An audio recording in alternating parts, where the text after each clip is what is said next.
Hey guys, Dave from Nerdarchy, for nerds by nerds, hanging out with a couple nerds. We got Nerdarchist Ted, and we have special guest Dan Dillon. You may recognize some of his works from Kobold Press, Legendary Games, and there's a bunch of others, and I'll let him go into those. Sure. How you doing, guys?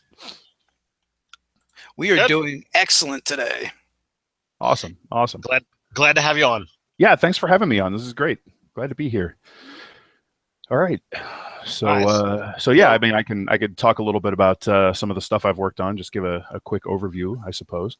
The vast majority of my stuff these days is going to be 5th edition Dungeons and Dragons, thanks to the awesome OGL from the people at Wizards of the Coast. Much appreciative of that.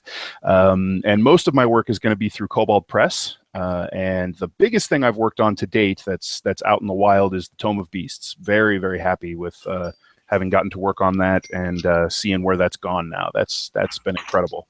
There it is. Hi. Hello, In Void stereo. Dragon. Yeah. I should get mine off my shelf. All right. And then upcoming on that, I've done some work on the Midgard campaign setting for 5th edition. That is, the Kickstarter's concluded, and now it's just finishing up the pile of work and polish that's going to be needed to get that out to people at the end of the year. But I've also worked for other great companies like Rogue Genius Games, Legendary Games, done conversion work for monsters, for bestiaries, and for adventures, particularly on the Legendary Planet adventure path. There's some cool stuff going on there. If you like Sword and Planet, kind of Stargate meets John Carter of Mars planet hopping in your fantasy. I've done some kid-friendly stuff through Playground Adventures, and that was a blast. I've done some conversions of a few adventures there, and you should check those out if you have younger ones. I actually got to run my conversion at Gen Con last year, and that was maybe hands down the best role-playing experience I have ever had, with a couple of dads and their 10-year-old sons and probably 13 or 14-year-old girl that had come in at 8 o'clock on a Saturday morning at Gen Con to play some D&D. It was fantastic. Wow. Yeah. Now, I have young kids. My oldest is going to be 9 later this month, and then I also have a 5-year-old. Oh, and nice. I've done a couple of sessions, with role playing of No Thank You Evil. Now, Oh, yeah, that's good stuff. Is the Playground Games designed for more that 10 to 13, or do you think it's able to be handled by a 5-year-old? Well, that's going to depend if you think your kids can get into Pathfinder or 5th edition D&D. Now, I say Pathfinder, and everybody's going to be like, "Children, what's wrong with you? It's calculus." No, it's all right. This adventure was written by Stephen Rowe, who is a phenomenal designer and a good friend of mine. Okay. And he really crushed it. I mean, he's lit up the reviews by and Zeitgeist, and it's called Pixies in the Playground. Or, Okay. so I'm sorry, Pixies on Parade. Pixies on Parade, and it is fantastically well geared, even in the Pathfinder incarnation, and simplified for younger audiences. Nice. So, yeah, if you think your kids can handle the basics of a D20 system, which honestly, depending on the 5-year-old, I think it's possible. Then the story will work. It's like they get to walk right into a fairy tale. It's super cool. Opens in a sleepy little village having their festival that they've kind of, the adults have forgotten the real reason behind the festival, but the kids still believe it. So they're the ones who get to save the day. Nice. Yeah. So it's essentially like a Christmas special. A little bit. Yeah, a little bit. Nice. So, we know you mostly from Tome of Beasts. So Sure. what did you work on in there? What's your favorite? Oh man, that's going to be difficult. So the biggest thing I worked on in there is I did a whole bunch of those big legendary guys that are spooking around, some of the high CR ones. In fact, you guys did a pretty sizable chunk on some of the Fey Lords, like the Lord of the Hunt. I love him. He was maybe one of my favorite to design. I did all the Fey Lords and Ladies, and then I had just kind of a scattershot list across the rest of the material that I worked on. And that was amazing. That was a really cool opportunity, not only to get to design some high challenge and kind of a little bit higher concept set of creatures, because you get into the lair actions and the legendaries and dealing with high level parties. That's a different set that you're designing for. And it kind of fills a gap in what was available in the monster manual at the time. There was some high level stuff, but not really much. And the Tome of Beasts wanted to push that average CR up to kind of fill that gap.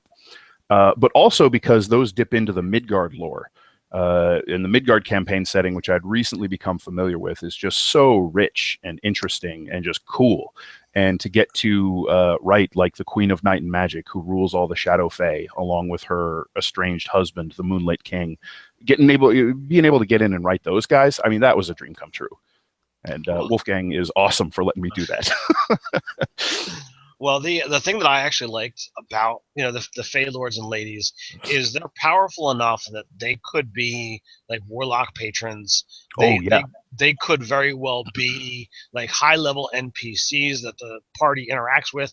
They're not just strictly here's a monster to go face, and I actually like having those type of things as options. So I totally dug those. Oh, thanks. Yeah, no, that they're great for that. They're not only just monsters and encounter build fodder, although there's plenty of that. They're set pieces in and of themselves, right? The Wild Hunt comes through, and that's a springboard for an entire adventure arc. Yes. Yeah, I've used several of the Krakenkin. Is that what they are? Oh, yeah. I didn't. The mini Kraken. I didn't design those, but yeah, the little Kraken. Those are good.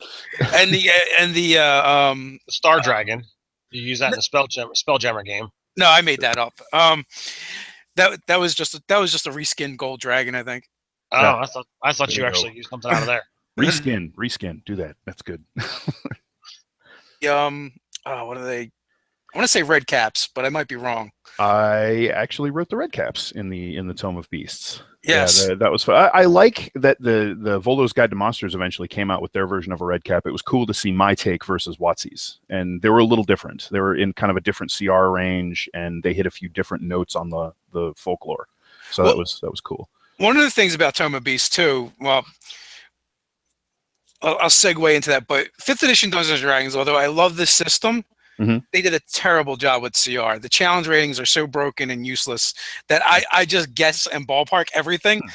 And, with each monster book that comes out, it gets much better. The Tome of Beasts is closer. Volo's Guide, they did a much better job of gauging the monsters than in the monster manual. Like I ran an encounter for my group the past weekend, and Ted mapped out the XP budget, and he's like, and then without the modifier, and it was absolutely ridiculous, but it was appropriate for the party. Okay. So that's one of the things I like about getting the Tome of Beast and more monster books, and they're as the game gets lived in a little bit more, it's getting closer to the mark. Okay. I haven't personally had issues with the monster manual critters, at least not as a general rule. I mean, every now and then you're going to run into something and you're like, okay, the gas spore is a CR 1/2 monster that you're just dead if you fail that save and don't have a cleric handy. So, or, you run into the Mummy Lord who's CR 15 and dead in a round and a half. Yeah. So there are things where, like, all right, how many people do you have in your party? If you start going over that 5 mark, it really makes a huge difference. Screws everything up real fast. Yeah. So like the groups that we run, Dave's got 6 players in his game. I've got 7 in mine, and I've struggled using the monster manual's challenge rating. It's like, I used a dragon turtle who was like 2 or 3 CR above their level, and it was like dead in a round and a half. And I'm like, well, that wasn't challenging at all. Gotcha. Turtle soup. Gotcha. Yeah, it's more art than science. It is absolutely more art than science. I have found in my experience with our groups, and our groups have stayed to the 4 to 5 PCs range, that the encounter building math in the DMG works well for us, but it's so going to vary depending on how many players you have. And even if you have the same number of the normal expected number of players, what their individual capabilities are, because some parties are just going to be well suited to just frog stomp certain challenges and are going to be like, oh crap, what do we do now? Everybody's about to die and have their brains eaten by the intellect devourers, depending on what they're fighting and what they can bring to the table. So it is absolutely a lot of art, and you have to know your players and their characters, and there's just some experience. There's a learning curve there that's tricky to get. Now, I will say that I think overall Tome of Beasts, there's some wiggle room within a given challenge rating, and Tome of Beasts pushed a challenge rating X to the harder end of the spectrum for the most part. So you're going to find things of equal CR if you compare those to the monster manual. Things will have, for instance, more hit points. Yeah, I think the middle ground it works a lot better. It's like the low level, it's tough because an orc can take out a first level a bugbear, man. Easily. Have you guys looked at bugbears? Bugbears are CR1? mean. Oh my goodness, they are deadly. They will kill you to insta dead. None of this death save business for you. You are just done. yes, and that's kind of why I avoided using them in low levels, just because they have that capability of crushing somebody. I actually very early on, when we're playing 5th edition, like we don't even have the DMG yet, and I used a party of, it was 4 orcs and 4 imps against a 2nd level party, not knowing how, what the formula was for properly sorting this out. I'm like, oh, this should be no problem. Well, the imps never got to do anything because they did a cloud of daggers or whatever it was, and took them out no problems. Blender. But then, cloud of blenders. But then the orcs, they started going to town, and they dropped the frontline fighter, we didn't know, like, oh, well, you need to have a healer's kit on everybody at every time, and the rogue tried to get to him to administer. No one had a healing kit. He tried a medicine check. It failed. Well, he wound up failing the first 3 death saves before anybody could apply a medicine check. Well, the only character to die in our games with 5th edition and stay dead. Yeah. Well, you know what I say? I say kill a few early so they know you mean business. Absolutely. No, but in actually our first no, not our first. Our first full run level 1 to 20 campaign that we did, one of the prologue adventures, we learned real quick to respect the goblin. The DM set it up where, we were doing preludes for each character, and the paladin with some guardsmen that were under his command went to go sweep a farmstead, and there were some goblin bandits hiding out in the barn, and they went to go deal with them, and the goblins just shot them all to death from cover. And we're just like, CR 1/4 means something very different in 5th edition. Like, okay, like they managed to pull it out, but it was like we were looking, we're like, ooh, he's about to die in the prelude. That's not what you want to see. That's where you burn the barn down. Yep. Best prelude ever. I believe that is what they ended up going with. They're like, all right, screw it. We're not going to get anywhere near that barn. Bring me oil and bows. See, that's another thing to always be able to factor in, is like, okay, well, all right, you've got the mechanical situations, but what are the players' choices? Oh. And what are the die rolls going to look like? So when you can't factor those things in when you're writing material all the time, I've had times where I had a 5th level party, four players getting their butts stomped by an animated armor. Ooh, like challenge 2, and they just can't hit an AC 20. It's like, all right, this is dragging on far longer than I wanted. And like, I really wanted to do 2 of them. Had I done 2, it would have been a TPK first encounter of the night. That AC 18 is no joke. It was AC 20. Oh yeah, sorry, AC 20. Yeah. Yep. So I'm like, all right, I need to avoid these guys from now on with any kind of one shot, because it's just not feasible. Well, unless you're willing to go both barrels with your one shots, which I approve of, but I'm a little bit of a dickhead GM, I guess. So well, I try to be more the nice DM. I understand. And when you're running games for your fans, you want them to enjoy it. Sure. And who wants to be like, hey, I finally got a chance to game with Nerdarchy, and we played for 40 minutes and they killed me in the first. And then it killed everybody. Yeah, no. I get you. You got to make it worthwhile. Hey, there's something to be said for games with Nerdarchy and they murdered me. I actually have the prestige of getting the first player death from a fan. Ryan actually has the prestige of getting the first TPK. Ooh. I had one fall into a pit of flying snakes, and he was dead before he hit the bottom. Oh yeah. No, he's not going to make it. And then Ryan ran a game, and he used a Tarask and a couple orcs, and it was a small party, three players. They got wiped. They're 17th level. Yeah, that'll happen. We did a couple. We had one of our fans actually run several legendary monster games, and the trash just got destroyed. Oh, like fighting legendary monsters against each other? You mean? No. Or against a party. Against a party. 20th level party against a Tarask, equipped.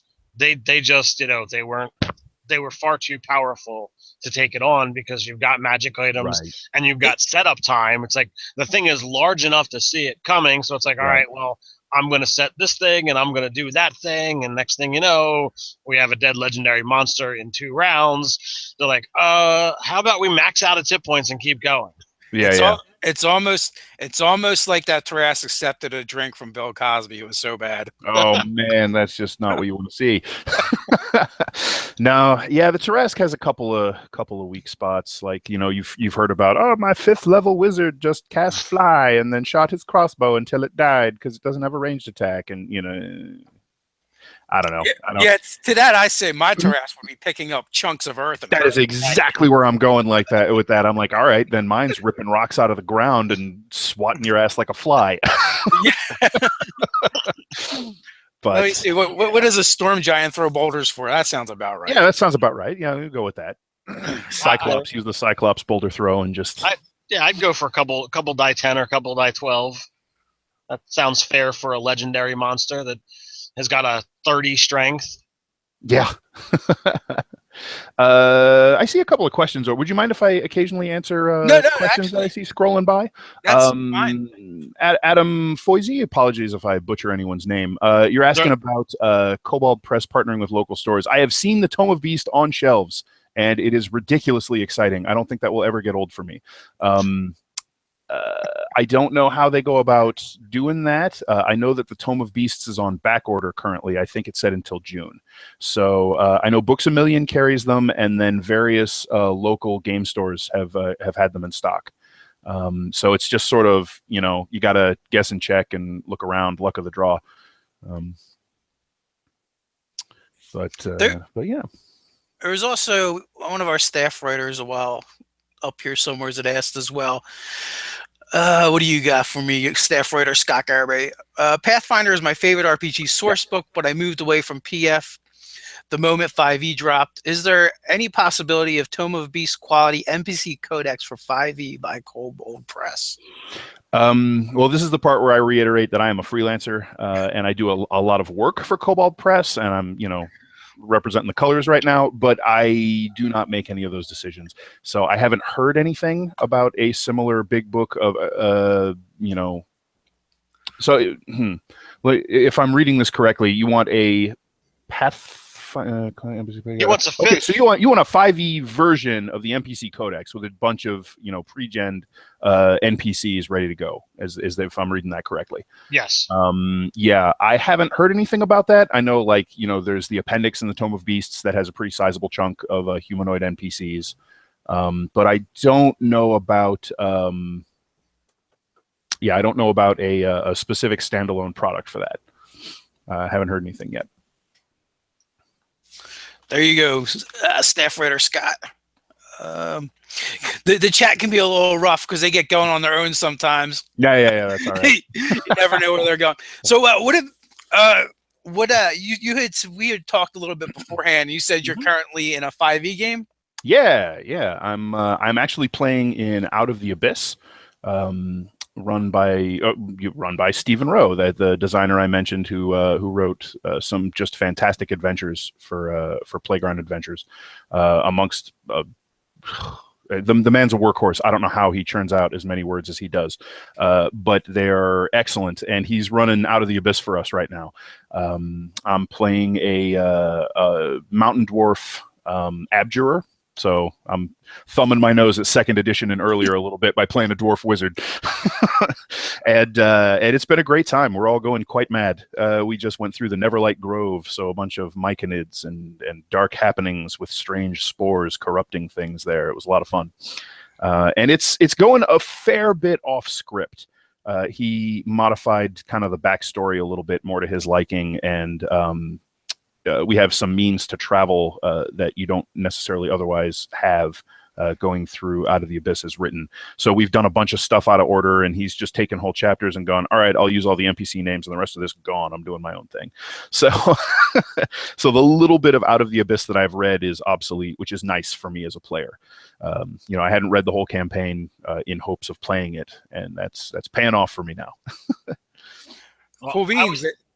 And our Monday guest was actually the lead designer on that book. Awesome. So, oh, cool. Steve Kenson. So yep. Yeah, they did some good work on there.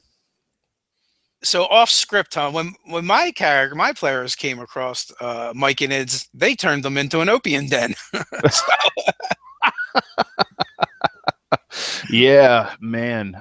We used some of the special fungus that's floating around in the Underdark. I'm trying to remember what it's called. I think it's called Devil's Tongue. It looks like a big tongue, and if you eat it, you hallucinate, and it flips your inner and outer monologue, right? So any thought you have, you just spew out loud, stream of consciousness. And we knew there was a snake in the grass in our little ragtag band of ex-prisoners that have escaped from the Drow slave pits. And so we didn't know who it was. We had some suspicions. There were a lot of possibilities. So we found one of these devil's tongues, and our little myconid buddy told us what it did. And so our ex-pirate privateer captain, who's kind of our party leader, he decided, all right, okay, everybody tongue up. We're gonna figure out who's doing what. And so we all got hopped up on Devil's Tongue, lost our filter, and just started spewing stream of consciousness. It was probably one of the most fun, just pure roleplay sessions I've had in a long time. And that ended up with the snake in the grass bludgeoned to death. So we found the guy who was looking at murdering us in our sleep, and we handled it. There you go. Nice. Yeah. That solution would fit in perfect with the game I'm running right now, because I have two players. They're playing goblins based off of juggalos. Now, oh God, I didn't even know what a juggalo was until these guys decided to play them. So I started doing all this juggalo research, and that was a really dark place of the internet. Have fun with that. Yeah, that's that'll be interesting. It led me to the Miss Juggalo pageant, and I'm like, oh my God, this is ridiculous. Oh yeah, that would be a thing, wouldn't it? But those characters are a ton of fun in the game. Yeah. Oh my God. So I'm having a lot of fun with the campaign. A lot of it is just so differently written, and it just provides just a whole lot of different, just a big range of different sorts of encounters and challenges and set pieces and crazy animals in the background. There's already been commentary on the dog. Yep. We're loving it. That's clearly his familiar. Yeah. Layla, she's pretty chill. It looks like we got one of your peoples in the chat as well. Adam Livingston. Yep. He's a good friend of mine from way back, and he is currently playing in that Out of the Abyss game with us. He's playing a stout halfling beastmaster who rides a giant wolf spider, and let me just say, awesome. Well, the goblins in Dave's game, they have one of them is a ranger who rides a giant spider as well. Nice. Yeah. Super effective. Mainly they just use the spider to web things up and get them high, I think, but Daddy needs his medicine. I had planned on this dark druid encounter outside of this mobster's manor in the woods. And I didn't actually need a dark druid, apparently, because they were doing the scouting and got bored. So they started capturing small woodland creatures and getting them high to then chuck them over the wall. All right. I have, let's see, I think it was Bad Boys 2 where they used that to screw up all the security systems on a place they wanted to break into. They just threw bags of cats over the wall to trip all the motion sensors. So, the players will always do what you do not expect. That is for sure. I'm like, well, didn't need a dark druid. I could have just went with a regular druid. That's pissed off. Regular druid and a little out-of-the-box thinking will work fine. Yeah. How often are you guys gaming? Once a week. We have our weekly session Tuesday nights. We play for a solid 4 hours. Adulting is rough, man. It gets in the way of the schedule. There were days back in the halcyon summers where it was a different game every day of the week, and but those days are long gone. 2 kids, wife, work. There you go. So we got a question for you. One, I'm going to ask the question, and two, you guys can sound off with your roll call now, and we'll get back to the roll call in a minute. Let's see. Commodore 2261, what is your favorite edition? Oh, 5th, hands down, no question. Everybody else can go wait somewhere else. 5e for me. It's amazing. It's like we took the solid mechanical skeleton of 3rd edition and brought back some of the free form and special feel, particularly with regards to things like magic items from 2nd edition, which is where I really cut my teeth on D&D. 3rd ed I loved when it came out. Don't get me wrong. The entire 3rd edition era was great, and I played the hell out of it. But I came to realize toward the end that they really their direction of treasure is character advancement, where you have this very set treasure budget as you progress through levels, and you have to spend that treasure on things that make your character better. And you have to have the right attribute enhancement items for each slot, and you have to have weapons of a certain caliber and armor and defensive items, and the math was so wrapped up in it that if you didn't have all of those things, you would just not be effective. You wouldn't be able to handle the challenges that you face. But to do that, to be effective, to be able to fight those monsters and deal with those things as all the damage ramps up and the DCs ramp up and the armor class ramps up, you don't have any budget in your treasure anymore for the cool stuff, like the things that you would just sort of run into on an adventure in 2nd ed and be like, oh, hey, I've got a folding boat. Are we ever going to use this? I don't know. But then that one adventure comes across where you're like, oh, crap, we're, dumped off the wagon and now we're in a raging rapid river. What are we going to do? I break out the folding boat. We're going to be okay. We're going to live, right? That folding boat would have been sold months ago in 3rd ed because somebody needs a belt of giant strength +4. And that, while I loved like the crafting aspect of 3rd edition, it made it feel too mundane. It lost the magic that magic items used to have, and 5th ed has brought that back, and I will love it forever for that. They mathified the fun parts, essentially. Yeah. It took 5th edition for me to really realize what was wrong with 3rd edition and what I missed from 2nd edition. It really is an amalgamation of everything I love about all the editions. They even pulled a lot of good stuff from 4th edition in the 5e that I'm really happy with. And they did it in a way to not be like, hey, this is 4th edition. Sure. They're really sneaky about that. So as far as editions go, I started with D&D in 3rd grade when a family friend just sort of cleared out his shelf because he was done with a bunch of stuff. And I ended up with, he was like, Dan, you want this stuff? Yeah, sure, why not? And so I ended up with, the 1st edition AD&D core books and Oriental Adventures and a couple of other source books like Unearthed Arcana. And so I just read those for years, and I would draw my own maps, and I would make characters, probably not well, but and I would come up with these ideas for stories, and I loved mythology, so I would talk to my friends about it, and we would mess around and basically just do diceless D&D until in 6th grade or so, I found some people who actually played 2nd edition, and that's when I got into that. And so then all the way through.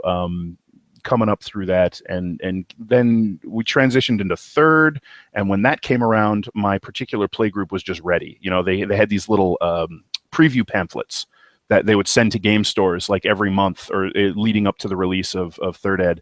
And it was like, here's a thing that Third Ed does. Try it out in your games. And we started incorporating those, and it was great. Dragon Magazine did a great lead up in the 3rd edition. Like every month they were like pouring out something. Yeah. So we started, we had our 2nd Ed game. We were playing the Night Below boxed set run by a buddy of mine. And so I was playing, I was a kobold, and we started doing multi-classing sort of like how 3rd edition does. So I was a rogue sorcerer, and I had, I was like a rogue wizard, but I had the sorcerer spell slots where I could just kind of pick and choose. Our cleric could spontaneously cast cure spells by dumping other prepared ones, so we didn't have to prepare cure light wounds anymore. That was a freaking revelation. And it was amazing. And then when 3rd edition came out, we went whole hog, and it was great. And then when 4th edition came around, so I looked at it, and I looked at my shelf, and I talked to my friends, and we're like, we're not done playing 3rd. I mean, we've used maybe 30% of all the material that we have, because there was so much 3rd edition 3.5 material. So, and some of us, like Adam, I think played in a couple of 4th Ed games, buddy of mine in your chat there. I got the player's handbook for 4th Ed and read through it, and for the most part really didn't like what I saw, mostly down to class design. But there were elements of it that I really liked, and you mentioned it, and that's what sent me off on this tangent. There are elements from 4th that they've pulled forward into 5th, and I'm so glad that they did. Like ritual spells, genius. Love ritual spells.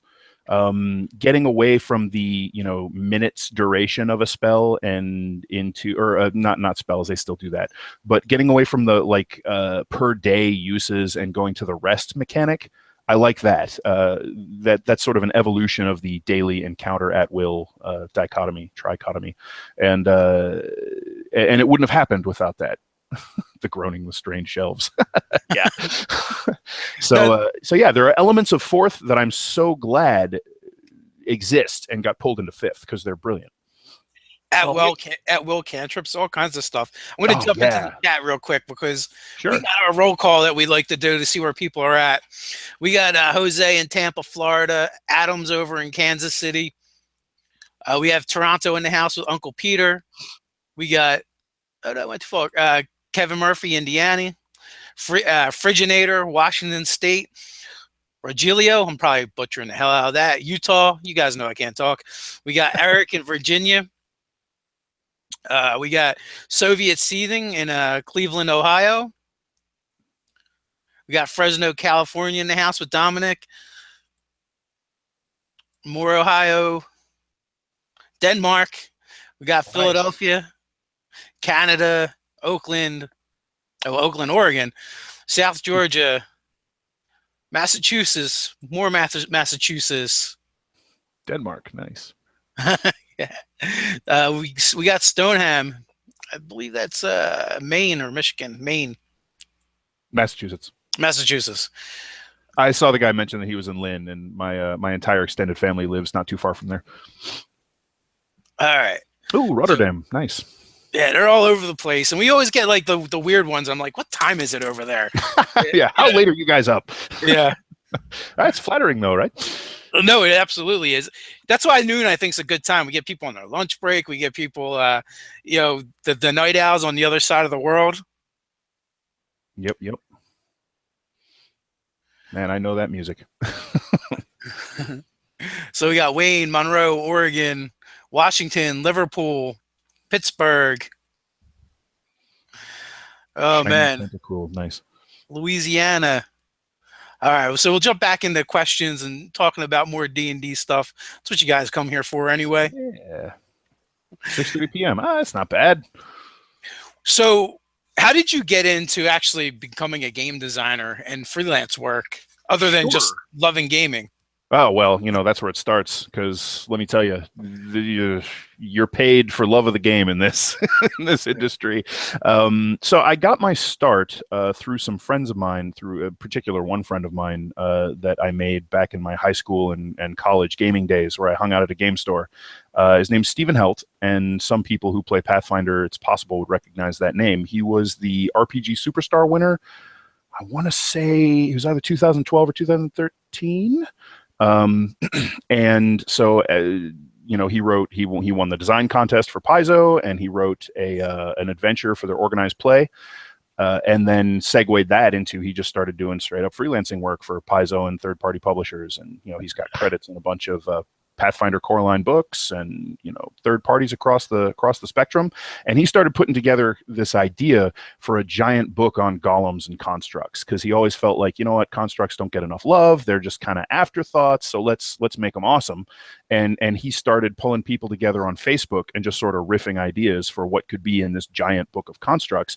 And I, being a trolly a-hole that I can be sometimes, just started jumping in with just off the wall, just batshit ideas. Like, let's make a golem whose eyeballs, it's made out of eyeballs and it rips the eyeballs out of everyone. It has a gaze attack that goes in 360 degrees and, stuff like that. And tooth golem that you collect teeth from the fairies, collect teeth from children under their pillow, and then they make golems out of them that go and grind things up. And it got to the point where he said, okay, you either have to shut up, come work on this thing, or understand that I'm taking all these ideas and using them, and you'll get nothing for them. So that's how I got started on that. He put together the Four Horsemen writing collective, which I worked with for quite a long time, and started working pretty exclusively for Pathfinder third-party publishers, mostly Rogue Genius Games at that point. And that's how I got started in it, doing that with some friends, Steve Helt, Stephen Rowe, and then a few other people in our little Four Horsemen collective. I was Death of our little our little group, and we had a couple of people were War. Jillian Fraser, for one. She was a cool designer. She'd worked with John Wick, the Seventh Sea guru, and then Tim Hitchcock, who is famous for some of his horror-based adventure path work for Paizo. And so we did a whole bunch of stuff for them. So real quick, is that Golem book a thing? Is that available? That is a thing that evolved into a book called The Construct Companion. It's through Rogue Genius Games. It's for Pathfinder. Has just a truckload of golems in it, some player options, some non-golem constructs, like different kind of animated items. So if you're into Pathfinder and you're into constructs, there's spells, there's feats, there's class archetypes. There's all kinds of stuff going on in there. It's just chock full of goodness. I still kick around the idea of trying to port that over to 5th Ed, and Owen, the publisher at Rogue Genius, kind of let me know that, hey, he'd be open to that. So we'll see. I can maybe start writing some golems on the side, and we'll see if we can pull that one over. Well, I would love to see that, because as our audience knows, we are far more 5th edition fans than Pathfinder. But if it's not going to happen, getting that as a resource and kind of doing our own conversions, that would certainly be a cool thing for me. Point. Yeah. It's a cool book, and it has a lot of great ideas in it. All the guys who worked on that, they really pulled out all the stops and came out with some cool stuff. But yeah, so that's how I got into designing. I just, I had a good friend that I used to game with back in the day who got into the industry, and I just sort of made noise until he said, "Hey, come try this thing." And there were a few people who were looking to do that, and we actually had our own little mini design contest initially. And the three of them who were doing the Horseman thing at the time, blind picked the submissions with their own little, they come up with these things, send them to this email, we'll pick them anonymously, we won't know who wrote them, and we'll get back to you. And I happened to win out of that little round robin of designers. So nice. Design contests are a good way to get into the the industry. Nice. Joseph's got a question for you. He's got a bunch of Rogue games on his shelf, and he wants to know what you worked on. Rogue Genius. Okay. Rogue Genius, I'm sorry. Let's see. Let me look over here. So the Genius Guide to Gruesome Giants, Genius Guide to Gruesome Dragons, Construct Companion, of course. There were just a ton of. For a while there, we were actually doing. Oh my God, was it weekly products? That must have been monthly. We were doing an awful lot of Four Horsemen Presents products through Rogue Genius Games, and sort of we would all rotate through designing. Someone would design, we would edit, we would kind of riff development ideas. I would read over this thing that Stephen wrote and be like, "Oh, this is mostly great. These things though are god awful, and we need to fix them because why are you trying to destroy these people's home games? What's wrong with you?" And we would go back and forth on that. So we collaborated on a a hell of a lot of them. Yeah, look at the wall. I have a bunch of my first covers up on the wall. That's what I was looking at. All right, so I enjoy making custom monsters, and I enjoy the design process. Would you be willing to kind of go through what Sure. you do as your design process, and how you do it? Yeah, absolutely. So just kind of the general scattershot overview for Dan needs to design a monster. How does it happen? Yes. Okay. So the thing I start with is most often I'll be handed a list of, well, from a recent and upcoming project. I can kind of go through it. So I'm contacted, and then I'm handed a list of some number of monsters, and we'll say Wolfgang as an example says, "Hey Dan, I need this many monsters designed. I have a giant list of basically half sentence ideas. Like we'll have a monster name and maybe some description to go with it, or maybe not." Like it might just be, albino bat and go, So once I have a monster picked out that I'm going to work on, I'll let's assume that I don't have anything to go on for it other than I need this monster and I have a name and maybe a challenge rating, and that's it. So I have this monster name. And so what I start with, I'm a very kind of visual cinematic person. I love movies, love TV shows. I love seeing things translated into a vision and visual and active kind of medium. So I'll think about movie moments or cinematic moments from film or even stories, books I've read, anime, anything that I've seen, video games, even cutscenes are a great place for this. And think about just some cool crystallizing thing that I want this monster to look like, to feel like, or to be able to do. And I start with that moment of coolness, and then I kind of go to how can I translate that into something awesome at the game table. It's got to do something, right? Bricks of hit points and slam attack with a bunch of damage. Those, I mean, we got plenty of those. We don't need any more of those. we can reskin ogre if we want more of that. So I want it to be able to do something interesting, and preferably something you can build an encounter around, where maybe you have a bunch of these doing it, or you have this and some buddies, and you can pick and mix and maybe use it with terrain. So maybe something with a cool screech attack, something that you don't see a whole lot of that can cause some interesting conditions, or like ongoing effects that can even become worse over time if you don't remove the condition or make the save. And so once I have that idea of coolness with and then transitioning to how am I going to make this happen at the table mechanically, then it's just a matter of putting numbers and words on a page and then refining. So the Dungeon Master Guide challenge rating estimation rules are a must. I mean, you've got to start there, I think. And that's how I did all of my design for the Tome of Beasts.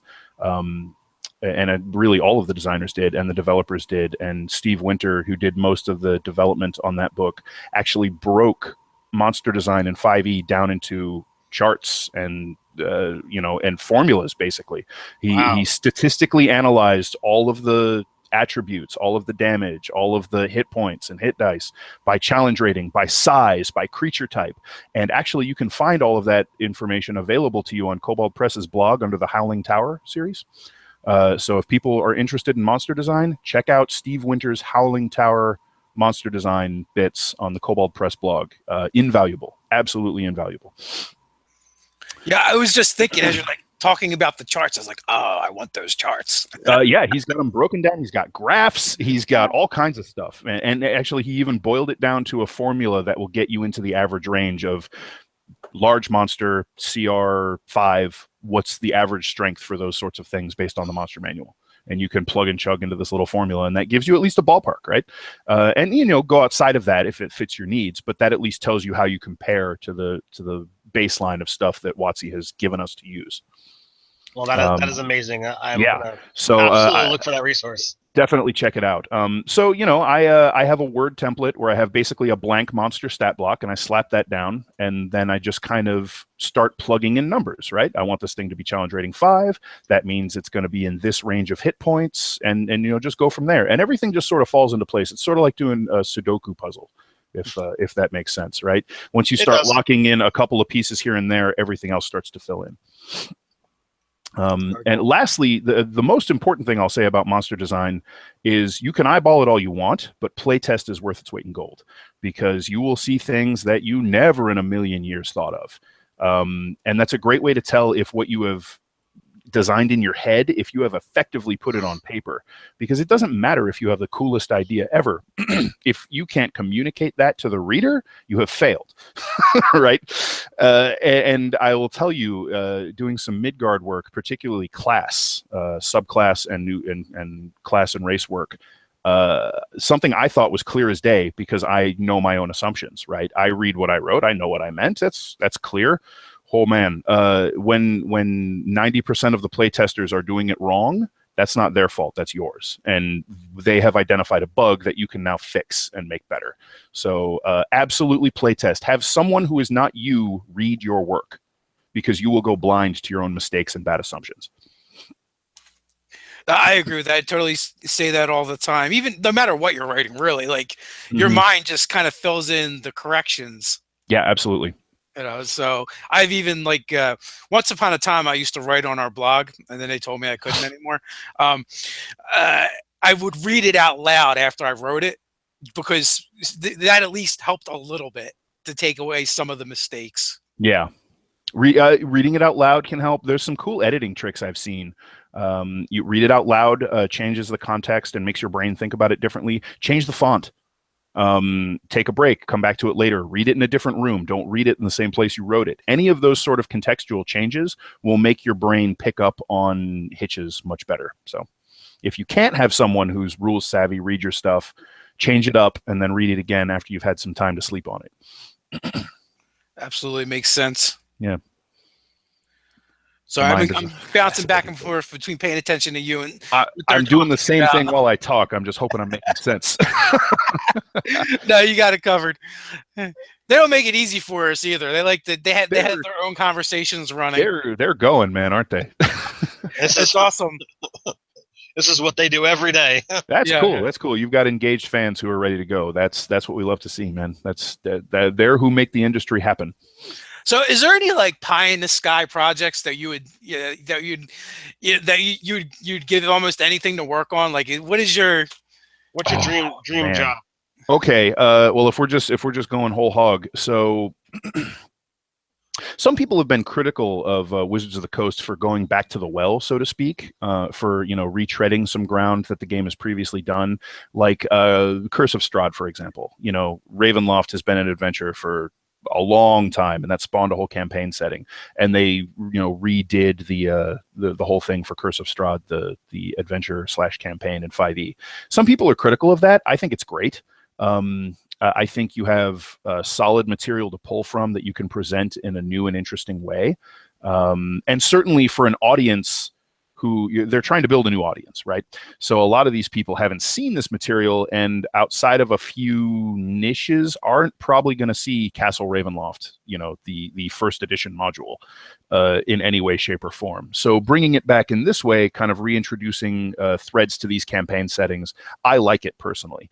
One of my all-time favorite campaign settings is Al-Qadim from Second Ed. So if my pie in the sky dream was I could work on an adventure book like Storm King's Thunder or Curse of Strahd in a sort of Arabian Nights, high fantasy, genies and fate and dervishes in the desert and cities with golden domes and assassins with black turbans lurking in the alleyways. If I could work on that kind of a revival thing, oh man, I'd be set.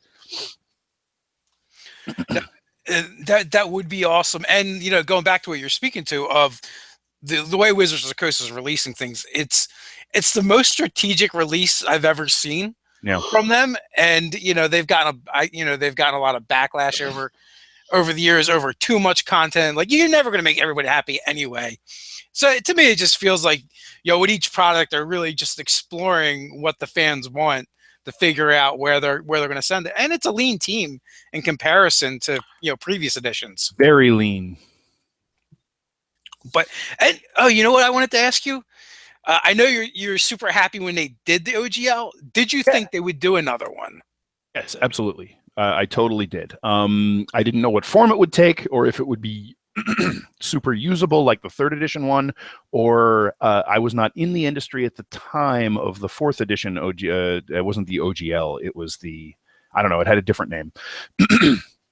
But having talked to some industry people from the time who were trying to work in the 4th edition space, it was basically unusable, which is why a lot of third party just went to Pathfinder. It wasn't really possible to do 4th edition with the license that they had set up. And I understand why Wizards did that, because the 3rd edition OGL was a little too open, right? It created just a giant glut of whatever sort of material you could imagine would be out there. And then there were some unforeseen consequences, like the rise of Paizo publishing, which I'm not knocking Paizo publishing. They're doing great stuff. But Pathfinder is easily D&D's biggest competitor, I would say, at this point. And that is because of how they had the OGL set up. So they had to do it in a more controlled manner than that. The big question was timing and how comprehensive would it be. And there was actually some risks taken with a few third-party publishers that I worked on, because actually my first 5th ed design work was pre-OGL and SRD. So it was some pretty thin ice tread, but we were very careful with it, and I think did it right. So you guys weren't alone out there with that one, that's for sure. No, like 5th edition foes, Frog God Gaming was doing some stuff. Yeah, but a lot of people were getting their toes in that particular pond. What was I going to say? So they totally proved me wrong, because I was like, no, they'll never do it again. For one, and not only did they prove me wrong, they're like, oh, not only will we do it again, but here's our IP to use as well, as long as you follow these parameters. Yeah. Yeah. Which, so the DM's Guild I did not see coming. I did not see the DM's Guild coming, because they have straight up opened the IP. Yeah, you're right. And and by the way, Al-Qadim is open, so I might be doing some stuff on there. So the DM's Guild offers, things that, hadn't been previously done. And it offers that, as you called it, the streamlined team, so much more options. They can literally say, okay, what's selling far more than everything else. They don't have to go and read everything. They just see what's got the most sales. Okay, let's look at this. Is this someone that we can use? And they have the ability to check out that person's work that they technically, are already getting paid for and own a portion thereof, and say, okay, well, do we want to bring this guy on? Do we want to do something with that? So yeah, and that was one of the early draws, was they said it could be kind of a vetting ground for people to work on official Wizards material, potentially. And I think it was a little while in seeing anything happen with that. And I don't know how visible it's actually been, but people have actually been pulled from DM's Guild submissions to work on Adventurers League official adventures. So like, it's happening. They're finding talent that's out there putting stuff on the DM's Guild and bringing them up to work on stuff. So who knows where that might lead, if that's going to grow. Yeah, that's very exciting. So yeah, out there, take some time, put some quality stuff on the DM's Guild if you're looking to get into design and get noticed. So Al-Qadim is open? All of Forgotten Realms is open, which includes Maztica, Karatur, and Zakara, Forgotten Realm, Al-Qadim. So yeah, Oriental Adventures, the Aztec Adventures, Core Forgotten Realms, Al-Qadim, and Ravenloft now with Curse of Strahd having opened up on the DM's Guild. So those settings are all available for IP use on the DM's Guild.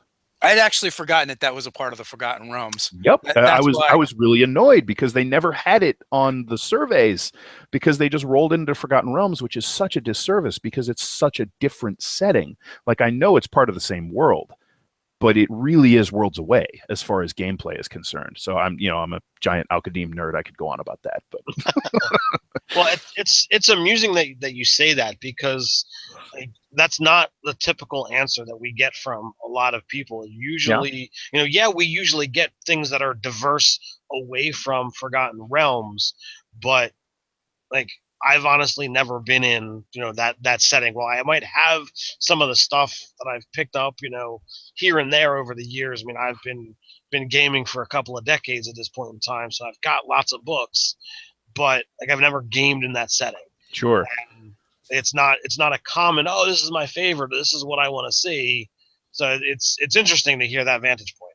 Yeah, I love it. I love it. Actually, the last 3.5 game I ran was the Age of Worms Adventure Path out of Dungeon Magazine, and I actually did a huge setting up convert for Al-Qadim. So I ran it. I ran 3.5. It was Age of Sandworms.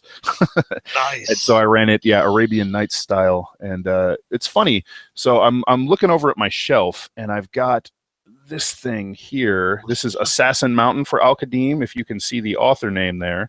Yep. So every now and then I will exchange emails, and then I'll just glance over to my shelf and just have a complete geek out moment. Because I just got an email from Wolfgang Bauer, who wrote Assassin Mountain and, Plains of Chaos and, and those other things that I've used back in high school, and he's asking me to write monsters for him. So yay. we're constantly trying to grab different people and get them on the show and do stuff. Yeah. And Wolfgang is definitely one of them. And then I'm like, oh, wait a minute. He just goes to Wizards of the Coast and they put him on. Never mind. Yeah, he's on the Dragon Talk podcast. He always stops there on his way home from work.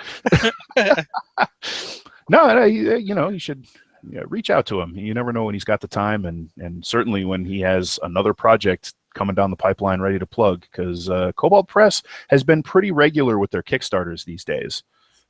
So I wouldn't be surprised if there were announcements coming at some point this year. Hard to say when exactly, but I know he's a super busy guy. Yeah. Is the main thing, and he also has a day job too, as well as in addition to Kobold Press, I believe. Well, almost all designers in the industry have a day job. There's very few RPG industry full-time jobs. Basically, you work for Wizards of the Coast or Paizo, and there's a handful of other larger publishers that can do it. Other than that, this is a side gig. I feel you. Well, I recently left my job to make this, but we do all kinds of stuff. Yeah, So, you guys are pretty diverse. So good luck with that. By the way, that can't be. That's got to be a lot of work. And my hat is off to you guys. Yeah, it's a little bit of a leap of faith and a jump into the void. I figure I'll build my parachute on the way down. Yeah. But, fortunately, that's one of the reasons why we're doing these live chats every day. I'm like, I'm working on this full time now. I guess I have to fill that time with stuff. And at first I was just like, well, I could dedicate some time and have a thing to talk with fans and stuff. And then I was like, this is great. That might be boring. So why don't I bring cool people like you, and we can talk about nerdy and geeky things like D&D. So oh man, well I'm just super grateful for the opportunity. I love being here and talking this stuff. I love talking game design and gaming, and I've been breathing D&D and role playing in general since I was teeny tiny. So I love it, and I'm in. Commodore 2261 Nerdarchy are run by professionals. I don't know about that. Professional nerds. I do all of our video editing, and sometimes I'm like yelling at the screen at myself. I'm like, you amoeba brain, why did they even let you crawl out of the ocean? You can't even talk. That's funny. It's a lot of fun though. Well, our goal is to be professional nerds. All right, so one more question and then we will release you. Dummy URD. Here it is.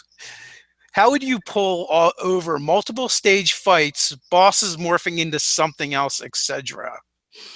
Well, I've done some multiple stage fights. Simply. I did it with environmental things. In Age of Worms, for example, you fight. Well, I'll do my version of it, which is different from the published one. So I pulled in a lot of information from the Rod of Seven Parts box set from back in Second Ed, and in the backstory of the Rod of Seven Parts artifact, there is a demon prince called Mishka the Wolf Spider, and he's like this big six-armed spider centaur, for lack of a better term, with like 2 extra wolf heads on his shoulder. He's crazy. He's got all kinds of crazy stuff going on. So my party had to track down Mishka where he was imprisoned after the war that shattered the Rod of Law into the Rod of Seven Parts. And the final piece of the Rod of Seven Parts was actually embedded in his body, and they had to get it back from him. And to do that, they had to defeat him. And so this fight was, it's enormous. He's got 6 arms and has a bunch of swords and crazy attacks and wolf heads. So he's just a beast to fight up close. So it was an awful slugfest to begin with. Once they managed to get his hit points down low enough and survive long enough, there's this temple behind him that's just flowing with this necrotic, unholy energy that's creating all sorts of nasty undead and creating rifts that demons are coming through. Just all bad, right? So this thing goes into overdrive, and he goes and basically parks on top of this geyser of evil. And so every turn he receives the effect of a heal spell, or something equivalent at the time. So he was getting a massive chunk of hit points back every round at the start of his turn. And so it became it eliminated his mobility, which previously was huge, and he had some abilities to like jump on jumping spider style, jump on people and crush them. He couldn't do any of that anymore, so he was stuck in one place. But he was now suddenly extremely resilient because he's gaining all of this negative energy and healing his hit points back. And it made it difficult for them to get close because they might get into the negative energy and take a bunch of damage. And so they had to figure out how to work through that massive amount of healing he was getting while not turning themselves into horrible undead husks because they reached into the green light. So that was a fun sort of two-phase boss fight. And you can do that by introducing interesting elements into your environment. What if you have a creature that's amphibious and you're fighting them in a catacomb that's slowly flooding? So for the first part of the fight, you have like platforms you can move around on, and they're kind of running around doing their monster thing. But the whole time the water's filling up. So at some point, as the fight goes on, you're losing footing. You're losing places where you can stand, and then you have to start swimming, and then the whole place is full. And now you're holding your breath, and you're fighting an aquatic thing in its home turf, where maybe you didn't expect to be doing that when you went in because it wasn't flooded to begin with. So don't just think of monster stats changing or like changing into now see my final form. You can do that too. That's fine.